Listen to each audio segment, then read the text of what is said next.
Okay, Algebra 2 students, today in class I started showing the video of how to derive the summation formula and saw a lot of confused faces in the crowd, and I kind of expected that. So I want to go through it again here, just kind of in a different way, and see if it helps it sink in a little bit more. All that it's really showing is that the geometric sequence formula from 1 to whatever, if you are to actually start plugging in these spots for n, when you first plug in 1, you end up with just a1.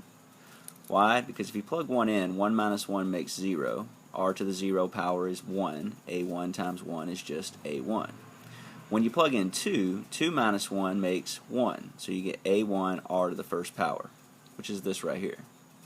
Then when you plug in 3, 3 minus 1 makes 2, so you get a1r2, which is this one here. On and on and on until eventually you get to a1rn minus 1 itself. As soon as you get to the n power and you plug it in for itself, it's just going to turn out like it is. Now, suppose you were to take all of those numbers and multiply by r.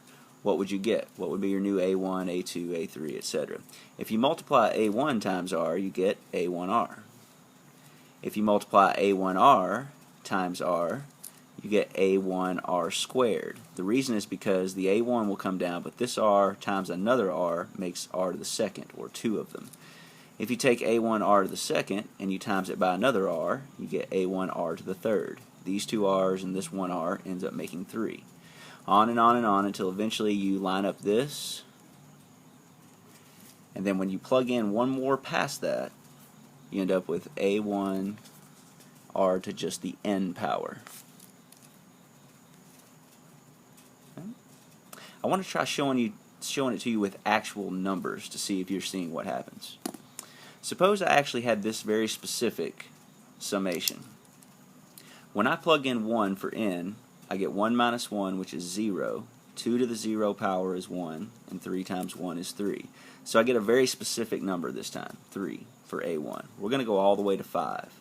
If I plug in 2, 2 minus 1 is 1, 2 to the first power is 2, 3 times 2 is 6.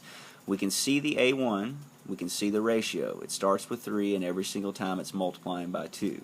So if you plug in 3, 3 minus 1 is 2, 2 squared is 4, 3 times 4 is 12, or you can just start to spot the pattern now. 3 times 2 is 6, 6 times 2 is 12, 12 times 2 is 24, and then 48. Now suppose you were to do this exact same process, but this time you multiply by the number 2, for example. So we're just going to say times 2. What would happen to every single number? 3 times 2 would turn into 6.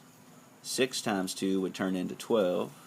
12 times 2 would turn into 24. 24 times 2 would turn into 48. And then eventually you'd end up with one extra term. What they're showing is that all these are the same. So if you were to actually subtract,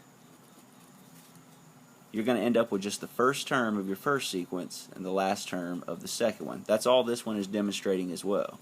a1r and a1r can cancel each other out. a1r2 and a1r2 can cancel each other out. So on and so forth until you're ended up with your first term and your last one, just like this. By the way, if you know what's coming next, go ahead and fill it in. So I hope that explains it a little bit more. Once these two come down, you get your a1 and your a1r to the n power, I guess you would say. It's going to be minus. Over here they start showing, instead of drawing the big sigma symbols, they just start saying the sum of, which was the first one, minus r times the sum of. And it's going to be equal to that. And then they do some factoring. They see that there's an s of n that can be pulled out, and they get 1 minus r. They see that there's an a1 in common, so they get 1 minus r to the n power. And then when they divide both sides by 1 minus r, that's where the formula comes from. So I hope that explains it a little bit more clearly. Instead of using a1, they just use a. I hope you recognize that as being the same thing. And if you have any questions, make sure you ask. Have a good night, Bears.